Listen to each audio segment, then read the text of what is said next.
All Hallows Eve, the evening all your nightmares come to life. All the creatures of the night come out to play. It's time to pay tribute to this terrifying month. So join us as we celebrate a sinister season. This is the Venom month of horrors. The reboot.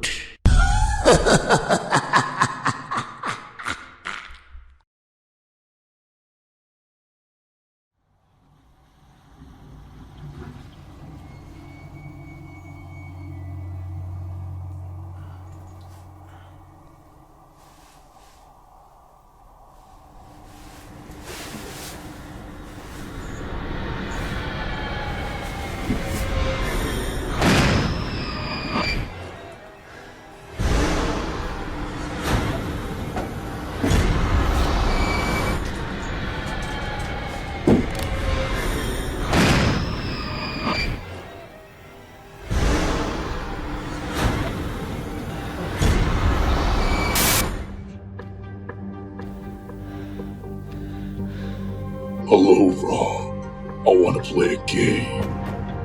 Recently, you have given up and completely abandoned your viewers. Which time? Wait, you quit another time? Yeah. Oh. No, I did it again. In 2020. Time after that. Well. Yeah, there's another one after that. Jesus Christ, you quit more times than I have sequels. I'm sorry, I think I'm back now. You have done nothing but shit on bad movies your entire YouTube career. So now, you are trapped in this enclosure until you watch all my movies. That's it? Fine, I love Saw. Well, this should be easy. Damn fireflies? I am not a firefly. What the fuck? I am an ancient mystical being, centuries of years old, sent to the world to save those in need. I am the breaker of chains, the leader of the free men, the mother of dragons, king of the Andals and the first men, lord of the seven kingdoms and protector of the realm. I am an all-seeing, all-knowing super being. What's your name? Dave. Ever seen Saw? Unfortunately. Saw has been a strong part of horror history since 2004, dropping a new installment every year for 7 years straight. It reintroduced gore fests, plot twists, and was a huge pop culture phenomenon. It all started when director James Wan and writer Lee Winnell, who would later collaborate on the Insidious franchise, finished film school and immediately wanted to begin making a movie. The pair were inspired after watching The Blair Witch Project and Darren Aronofsky's Pi, both of which had been independently financed, which made them want to produce their own feature film. To keep the budget as small as possible, they wanted the film to only feature 2 actors in one room for the entirety of the picture. The original idea was for them to be stuck in an elevator, with the film being shot entirely from the perspective of security cameras. That sounds awesome! Why didn't they do that? Then M. Night Shyamalan did it and it sucked. It was James Wan who came up with the idea of the film that would become so iconic, and Lee Winnell instantly fell in love with the premise, thinking of numerous ideas to go with it. The supposedly terrifying character of Jigsaw didn't come into fruition until months later, when Winnell was suffering from severe migraines and was convinced that it was a brain tumour. Whilst he was nervously sitting in the waiting room, he thought to himself, how would you actually react if you were told that you had a tumour and were going to die? And this became the entire basis of the John Kramer character. However, the two didn't want to overplay the film's torture elements, as the film only has one moment of true torture, and wanted the fear to come more from the paranoia rather than the blood and gore. Originally, they had only around $30,000 to spend, but as they worked more and more on the script, it was clear that they would need a lot more. They did gain the interest of a producer in Sydney, but the deal fell through after just a year. For years, the project failed to get off the ground until Wan and Winnell were encouraged to travel to Los Angeles to hopefully hopefully have a better chance of finding a studio willing to fund the movie. Oddly, they actually refused to do so at first because of the money it would cost to travel there, but they were eventually convinced. Winnell put up $5,000 of his own money to make a short film based on the infamous jaw trap, believing this would be the most effective draw for potential buyers. This worked out, and the short was filmed in just 2 days, and the project showed that they were more than just someone trying to sell a script. It showed that they were passionate, given that Winnell acted in the short as well as writing it. And God knows we all wish he hadn't. However, the pair stated that they would only agree to a deal so long as Winnell could act in the feature and one could direct. It wasn't until 2003 when producer Greg Hoffman saw the short and his jaw hit the floor just 3 minutes in. Just 2 days after reading the script, the producers made Wan and Winnell an offer to fund the film, stating that they'd maintain creative control and would earn 25% of the film's profits. They were actually offered some better deals from other studios like DreamWorks and Golden Circle Films, but they weren't willing to let Wan direct or Winnell star, so they turned them down. Yeah, imagine that, the studio that gave us Shrek nearly produced Saw. When it came to casting, Cary Elwes was shown the short film, and he instantly became interested. He read the whole script in one sitting and was drawn in by how original the story was. Original. However, after the film came out, they ended on bad terms and he wasn't given the pay he was promised, especially after the film's massive success. This whole dispute went on for years until it was finally settled out of court, but it does explain why Elwes' character randomly vanished from the series and didn't reappear until Saw 3D. Shawnee Smith, who played the iconic Amanda, originally said no to the movie, finding the script horrific, but she did eventually agree after seeing the short film. Which wasn't horrific. Future horror icon Tobin Bell originally accepted the role because of the unique location the movie was filmed in. He was especially impressed by the famous twist ending. He didn't see it in the script and it caught him by surprise, so he knew it would catch the audience off guard too. Weirdly enough, the only set that wasn't a real location was the bathroom. It was a set built entirely from scratch. Alright, even I can admit that's pretty impressive. Filming began on September 22nd, 2003, and the shooting schedule was so tight that one couldn't risk making any actor do more than just a couple of takes. The entire movie was shot in just 18 days. So basically the complete opposite of Stanley Kubrick.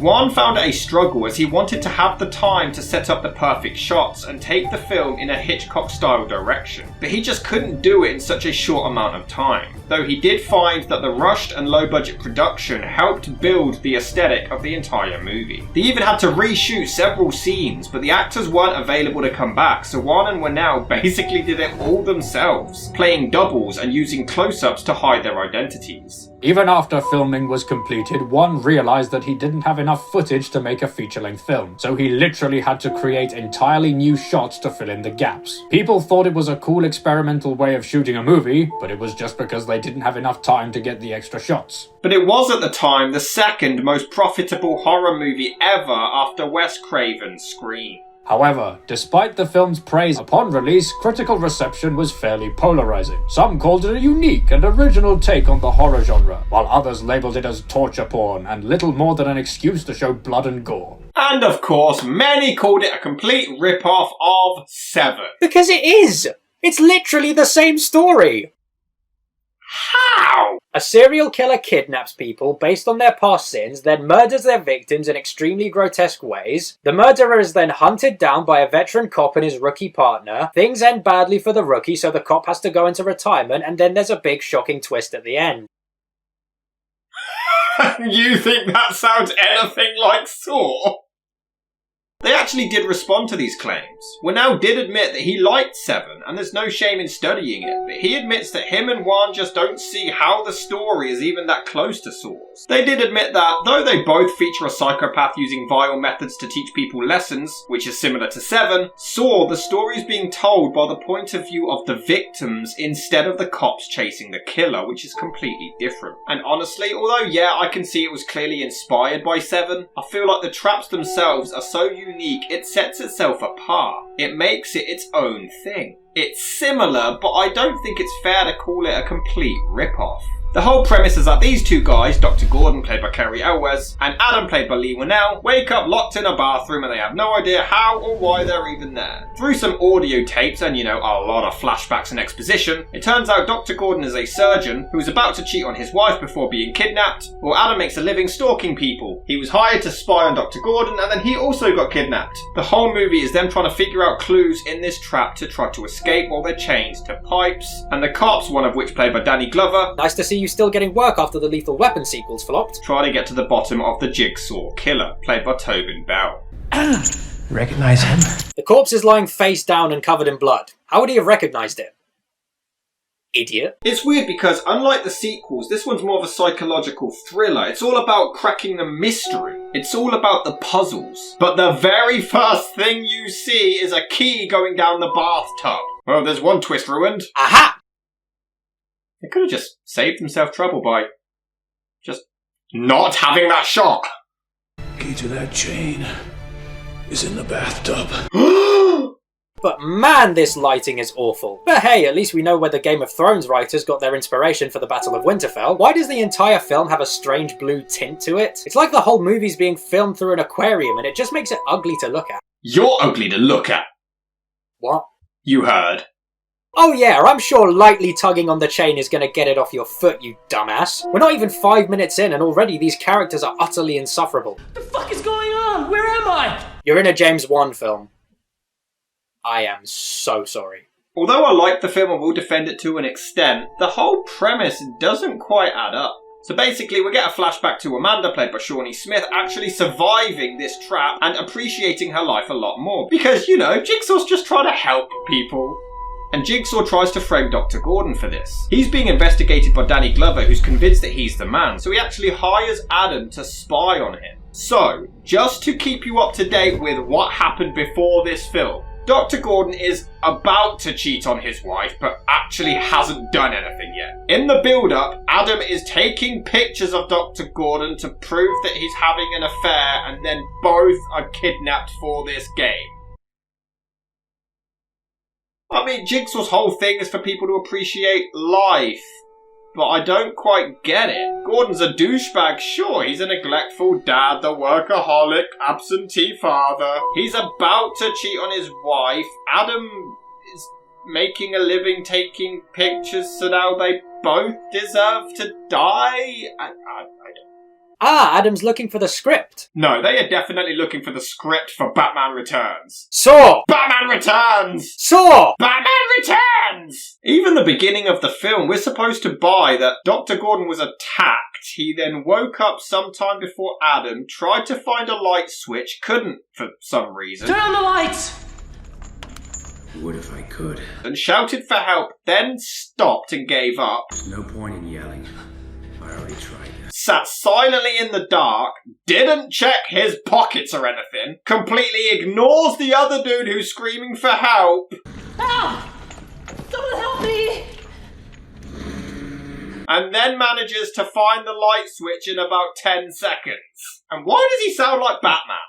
You're not dead. Who's that? I'm Batman. I just love the overall feel of the film. It starts with a huge bang. Right off the bat it gets going and it's mostly shot in one location. I can easily see why it's regarded as the best one. It's not though. What even is this editing? Is this a horror film or Woody Woodpecker?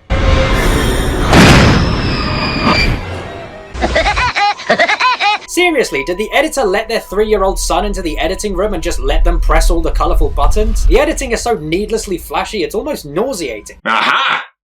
Almost nauseating. What?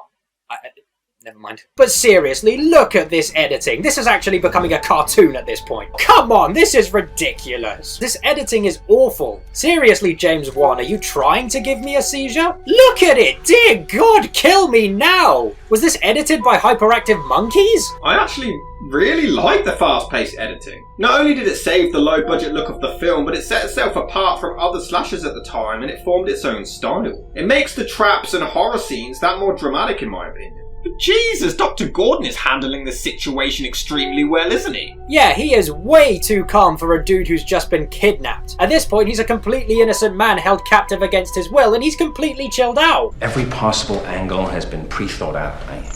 How can you be so calm? You've been kidnapped by a serial killer and you're acting as though you've just had a drink down at the pub. They discover they have cassette tapes. Remember those? In their pockets. And the corpse in the middle of the room is holding the player. Yeah, apparently he just banked on them actually being able to get a hold of the damn tape from that far away. And that's when we hear the infamous Jigsaw voice, and it is creepy as hell. Tobin Bell is such a badass voice, and he may actually be my favourite slasher villain in history. The motivation matches, and it just works really well. The acting on both sides as they hear the tape is great. Right.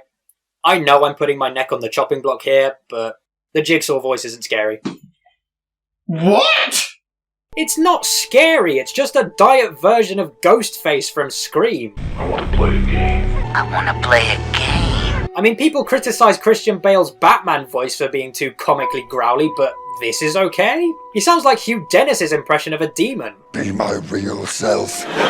Yes, I'm sure a cheap, flimsy hacksaw can cut through thick-ass metal chains. Idiot. Well, what did you expect to happen? Idiot! Yeah, but wouldn't you try anything in a state of panic, though?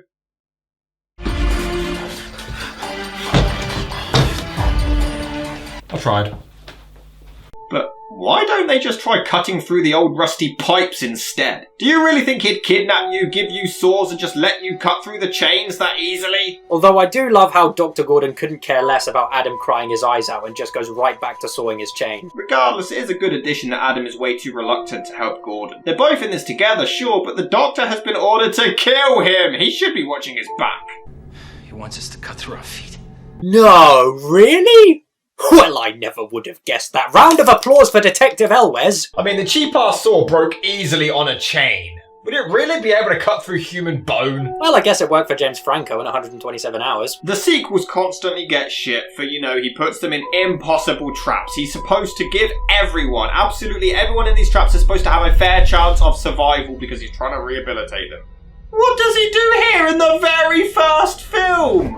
The character of Jigsaw could have been a really interesting idea. We'll go over that more another time. For half of these films, Jigsaw pretends that he's not a serial killer because technically he didn't actually kill anyone. They do the killing for him. So technically he's not a murderer and he hates murderers. But he is literally murdering Dr. Gordon's family if he doesn't do what he wants. He asks Gordon to take a human life, and if he doesn't, he's taking two. Jigsaw is guilty of unfair traps and heartless murder in the first movie. I mean, Amanda has to get the key out of this innocent man's guts. To evade the cops, he pulls this trap. I mean, how does this guy actually have a chance at surviving on his own? He literally doesn't. He slashes Danny Glover's throat. He sets this triple up so the other cop gets blasted into oblivion. But he never killed anyone! He never killed anyone. Yet forcing someone into a situation where they have to kill themselves is still murder, you idiot. Yes, I'm sure leaving your friend who's just been slashed in the throat will in no way come back to bite you in the backside. All of these characters are idiots. And why does it keep switching between colour and black and white? Had the filmmakers just seen Memento and thought, hey, we can do that too? I mean, look at this one. A suicidal dude has to escape a pit of barbed wire. How could this ever be done? What, he's punishing someone for having manic depression now? Why is that worth punishing someone over, you cancer-ridden douchebag? I guess the point is he doesn't appreciate his life. That's why he's trying to take his own. So I like how the suicidal, depressed guy, his death somewhat makes sense, but the main two don't. Looks like our friend Jigsaw likes to book himself front row seats to his own sick little games. I just think it's hilarious that it's this grown-ass man in a robe trying to be a creepy serial killer and he's looking behind the wall like, I can see you. Why is Dr. Gordon even suspected for being the killer? Basically, he plants his pen at the crime scene, and if you look closely in this scene with him in the hospital bed, you can actually see it in his hand, which is a really cool Easter egg. As well as the diagram next to him, which gives away the entire plot twist, but shh! But Dr. Gordon is a surgeon! He's one of the top doctors in the hospital, working ridiculous hours at all times! As well as having a family, and they actually believe he's capable of having the time to create all of these intricate traps. Dr. Gordon as Jigsaw. What a stupid idea. Why would anyone do that? It doesn't help that he makes himself sound incredibly guilty. Look, if you can't be honest with me. I was visiting someone that wasn't a patient. I was cheating on my wife. Take it easy. You know, You can visit someone who isn't a patient or a mistress, right? Line is kind of dumb now that I think about it. Who was it? A friend? A relative? Who? So for some reason they let a murder suspect watch in on Amanda's flashback within a flashback. Talk about confusing. This looks incredible. It is so intense and creepy. And I love how these movies make you question what you really would do in order to keep your own life. What is this? Is this supposed to be scary? It's hilarious. What are you kidding? This looks terrifying! Come on, look at that! Look at him! I'm not taking this seriously. Oh, look at me, I'm Jigsaw. I'm riding around on my little tricycle. Be very afraid. This looks like a cartoon. I'm half expecting Stewie Griffin's voice to come out of his mouth. Did you see Revenge of the Sith? Why does Emperor Palpatine have a desk? In that scene where Yoda comes in and they're about to have that big fight, Emperor Palpatine clearly gets up from his desk. I mean, I'm just saying, what does he need a desk for?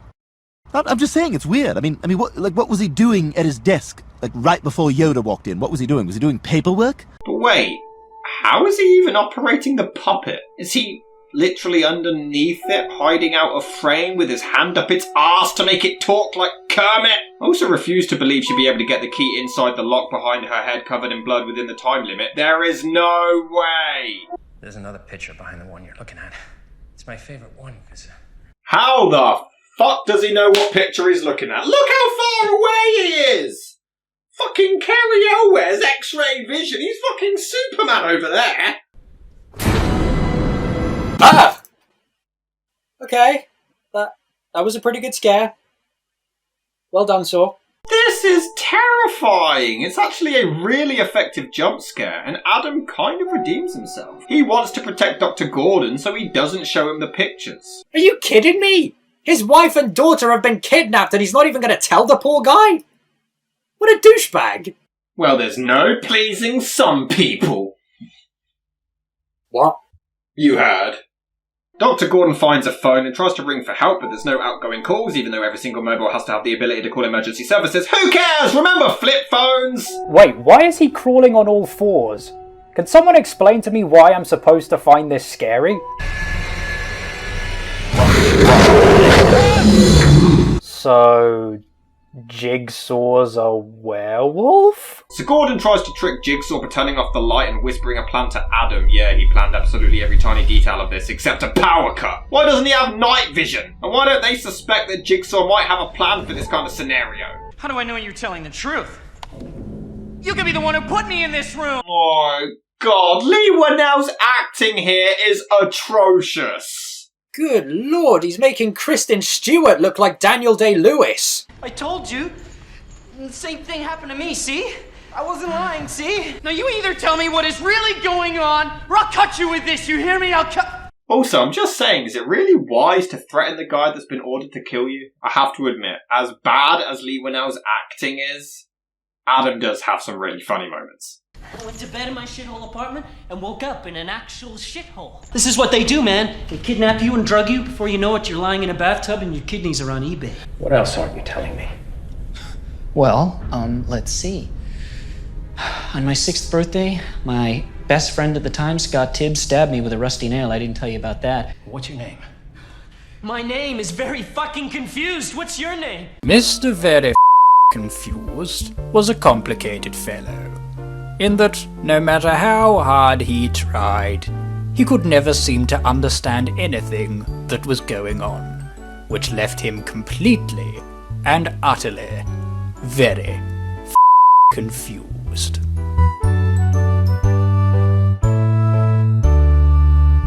I mean, Dr. Gordon has this incredibly traumatic phone call with his panicking family, and then... Are they okay? Now, don't get me wrong, a lot of people like to rip on Lee Whannell's acting. For good reason. Oh, yeah, he's shit. But they even rip on this scene where he pretends that Dr. Gordon has poisoned him. But it's supposed to look unconvincing, and it's fucking hilarious! They even cut the music to make it even more obvious that it's a comedy bit, until Jigsaw electrocutes him to prove that he's alive. I'm not sure how the electricity is passing through the floor pipe and chain, but alright. Yes, just smoke the cigarette given to you by the man who kidnapped you and locked you in a bathroom. I would like to reiterate that all of these characters are idiots. Carrie Elwes is fine. Up until the ending. And the thing is, Lee Winnell has an excuse. He's not really an actual actor.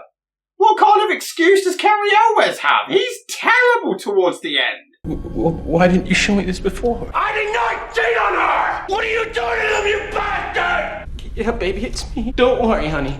Everything's gonna be okay. God damn you! I hate to break it to you, Carrie, but yelling is not the same as acting. It's just yelling. He can't even react to gunshots properly. What is this? The bells, Esmeralda, the bells! How can you walk through life pretending that you're happy? I mean, it's not that hard. You get used to it. During Adam's backstory, we do get a cool idea of him using his camera to light up the hallways. It's an interesting way to build suspense. It would be if they didn't steal it directly from Rear Window. Is anything in this film original? The doll isn't scary. Stop trying to make it scary. But his wife tells him that he can't trust Adam. Man, there's so many twists and turns it keeps you guessing. I do think, although you have to stretch your disbelief sometimes... Sometimes? It's still a really well-written movie. Okay, this is like plot twist number 50. Look, having plot twists is fine, but if you have too many, it just becomes overkill. There's not enough time to take in the revelation. Having plot twists for the sake of having plot twists doesn't make you clever, it just makes the story more convoluted. The thing is, it's like they're trying to make Dr. Gordon somewhat redeemable. I mean, he plans to cheat on his wife, but he doesn't end up going through with it, so it's okay, I guess? He even gets a phone call in the hotel room, but how the hell did Jigsaw know the number of the room? And don't you say that it's Adam ringing him, because Adam even says... Just out of curiosity, what did you do in that motel room? Got out of there pretty fast. So it couldn't have been him, because he would have known that he left because of his phone call. It's just hard to root for someone who was going to destroy his own family, whereas Adam... he's invading privacy, but that's about it. He's still making a living. Leave him alone. And why are they both arguing? Your lives are at stake. I think that's a bit more important. Sort your beef out later. I'm being held captive in a room somewhere. What are you talking about? What do you mean, what are you talking about? Surely you know the situation by now. It's also a very convenient thing Danny Glover just sits around watching Dr. Gordon's house 24/7. Dude needs to get laid. Also, considering he's supposed to be this incredibly intelligent serial killer, he literally kidnaps Dr. Gordon's family and then holds them captive in Dr. Gordon's house. Isn't that a bit of a giveaway? We even get to see the kidnapping take place as the hospital dude, yeah, Jigsaw's bitch, Zepp, hides in the daughter's closet. This is so creepy. And yeah, the movie somehow makes a bedsheet over his head scary. Take notes, Halloween. And I do think they hide the twist really well. Zepp is kept hidden for most of the film, but this is the first movie. So even then, we're unsure what Jigsaw actually looks like, so it's almost like a double bluff. And yeah, Danny Glover's story arc has really been done to death at this point. The retired cop who's obsessed with a case and just refuses to let it go. I'm sorry, but this looks hilarious. It looks like that scene in It's Always Sunny when Charlie Day loses his mind and starts pulling up maps all over the room, trying to connect all the dots. But hey, at least they managed to go 15 minutes without some awful editing. I guess they're improving at least. Did the building just roar?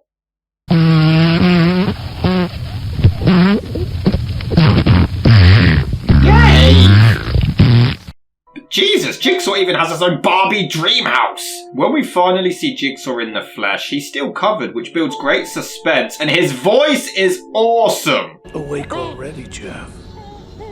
I need more powerful tranquilizers next time. It is so creepy and intense. Tobin Bell was born for this role. It's such an ominous character. He's not even fazed as he has two guns pointing towards him. And the storytelling is great as he gives them a choice. What's more important to you, officer, arresting me or the life of another human being? I mean, he's about to be shot in the head and he's still doing his speeches. Yes, I'm sick, officer.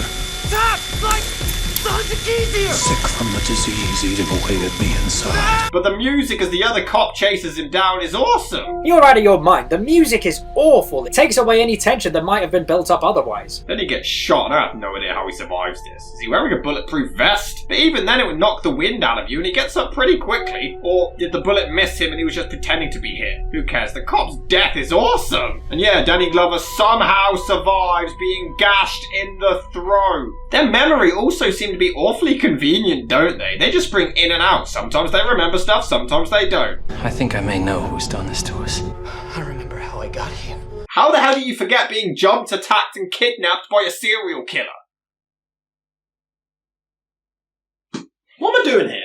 I mean, it always gets a little better for like one sequence, but then he goes back to shit. I've done it! Now show them to me! This sequence is incredible. The editing back and forth between Dr. Gordon and Adam to Zepp and Glover fighting to the death, it's really intense. Just shoot him! The man kidnapped you and threatened to kill your daughter. I'm fairly certain that's enough reason to shoot in self-defense. You know, I must say, he's moving very well for a man who was just stabbed in the crotch with a pair of scissors. And this is when Dr. Gordon completely loses it and decides that he has no choice but to cut his own foot off to escape. And this scene is actually insane, I have to give them this. It's well acted, it's well shot, well edited, and well directed. And I will defend the film here. A lot of people label this film as torture porn specifically for this scene, but honestly, compared to the violence we see in most movies and especially TV shows nowadays, it's pretty tame. I've seen deaths in Game of Thrones or Breaking Bad that were way more violent than this. Hell, 127 Hours had a very similar scene that was more violent than this. And no one labelled that torture porn, so why is it a problem here? But in his distressed state of hysteria, Dr. Gordon finally shoots Adam, but since he's a surgeon, he does so in a very specific part of his body where he knows he will survive. This is actually a really clever moment, but considering how traumatized the dude currently is, how would he still have the wherewithal to have perfect accuracy? But Zepp shows up and somehow Adam jumps back up and manages to beat a man to death moments after being shot. What is he, Wolverine? Dr. Gordon crawls away, and after he's left, psych! The famous plot twist that the corpse lying in the middle of the room was Jigsaw this entire time. I love this twist. It is fucking awesome. Your first viewing, it is so unexpected, and the flashback showing everything piecing together, which became synonymous with the franchise, is just a great moment. I hate this twist. So much. Do you like anything? This is the big twist to top off all the stupid twists in this film. It's not so much the twist itself, that's actually not too bad of an idea. It's that if you even remotely pay attention to anything happening in the film, it's blatantly obvious. What good is a twist ending if you're doing everything in your power to make it as obvious as possible? I mean, imagine if some of the most famous twists in movie history were made this obvious. I think you ought to know, but you're actually a ghost. Hi, I'm Kaiser Soze. Oi, guess what? You're actually on Earth. I killed my wife. Just so you know, the woman you're begging is actually your daughter. Mum, what if we're all dead? Did I ever tell you all about my old sled Rosebud? David, I wouldn't open that box if I were you. It's got your wife's head in it. This movie sucks! I mean, one thing I will say. Maybe the movie doesn't make a whole lot of sense once you break it down. So Dr. Gordon is a surgeon and one of the best in town, yet he never noticed that this corpse isn't really a corpse. In fact, later he proves that he has a remote to control the electrocution, but how is that possible when 1, neither of them noticed the dead man hitting a button in his hand, and 2, where is the remote? We clearly see at the start that he has a gun in one hand and the tape recorder in the other. Did he get it out of his pocket and switched it around when they both took a nap? Did he pull it out of his arse? Maybe the twist doesn't make a lot of sense, but the motivations are still... Shut up. Okay, a lot of it requires you to suspend your disbelief, but isn't that the case for most horror movies? I love the visual style and the whole Jigsaw traps angle. It's a really cool idea. The acting is pants at points, but then really good in others. Tobin Bell, in my opinion, steals the show, and he's hardly even in this one. I can see people's problems with it, but to me it's still a classic. It wouldn't be the best of the series, but it's definitely a sign of things to come. It's weird calling a movie like this fun, but that's kind of what it is. Switch your brain off and just enjoy. This film is utter garbage. The acting is terrible across the board, the story is predictable, the editing is headache-inducing, all the characters are either unlikable pricks or as interesting as a plank of wood, and the plot is so full of holes it's a wonder the film even manages to stay together at all. I can't even give the film credit by saying the story is new and original because it wasn't. It's 7. It's not even fun in a so bad it's good way, it's just boring. At least the sequels were so hilariously over the top you could laugh at how bad they were. This film has absolutely no merit other than a couple of decent scares and some decent cinematography. That's it. It's a disgrace to the genre it's a part of and one of the most overrated horror films in cinema history. You have to die. What? I'm an all-powerful deity, I can't die. eat! What the hell? I did eat! I'm out of here.